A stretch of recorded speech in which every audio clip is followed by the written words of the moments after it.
Welcome back to another episode of Closing the Gap with myself, Heike Berg, and our gap cover expert, the superstar, CEO of Sirago, Mr. Martin Rimmer. It's a pleasure having you with us, Martin. We're talking about gap cover, right? It's the insurance cover that covers the shortfall between what the in-hospital costs are and what the medical aids pay. I was under the impression because I had medical aid, I was covered completely. I'm not covered. Okay. What I want to talk about today quickly is when you start getting, while you're a student and you start working, of course you need medical aid or a hospital plan.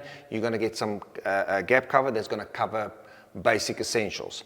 But as you grow older, getting a family and, becoming a bigger risk, I suppose, what happens with the gap cover? Does the gap cover increase? Do you have different gap cover schemes? Tell us about that.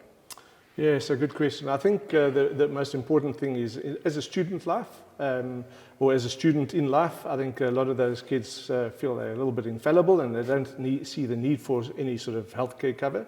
I think primarily they're still on the mom and dad's medical schemes and they're allowed to do that up until the age of 27, particularly on our gap cover. But then as they go through life stages, we have different options that cater for different sort of life stages. So strangely enough, if we have a look at the risk factors in gap cover, the younger you are and the older you are the two paradigms in terms of risk.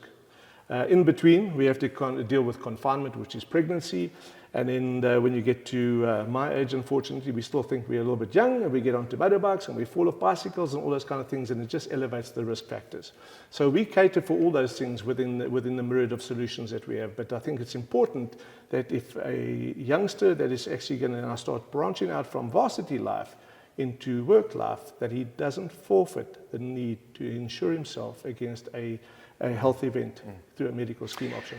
I have a friend, about 3 months ago, we were driving on the highway and he was behind me on his motorbike, also had a KTM. And as we went on the highway, he passed me. And as he passed me, I looked in front of me and there was a pedestrian on the highway. It was pitch dark, there wasn't lights on the highway, and he actually crashed into this guy. He killed him on site. And my friend really got hurt. He had a hospital plan, but because he didn't have gap cover, there were so many costs that he had to pay. And of course, it's always unforeseen, right?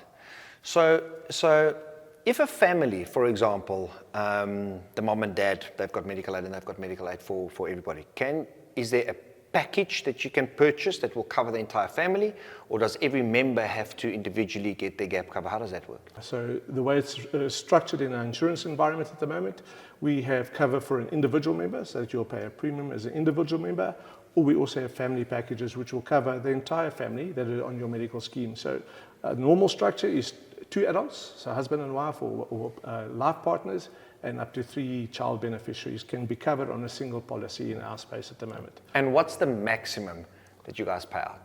So the maximum we will pay out is up to, in terms of legislation, so every year on the 1st of April, the demarcation legislation provides an opportunity for us to increase it, linked to CPI. So for 2023, as from the 1st of January 2023, we can pay up to a maximum of 191,000 Rand per beneficiary on the policy with us. So each beneficiary will have access to 191,000. That's huge. That's a car. Well, it's a half a car. Right. But that's amazing. Thank you, Martin. You guys are doing great in the gap space. See you guys on the next episode of Closing the Gap. Thank you, Martin. Thank you.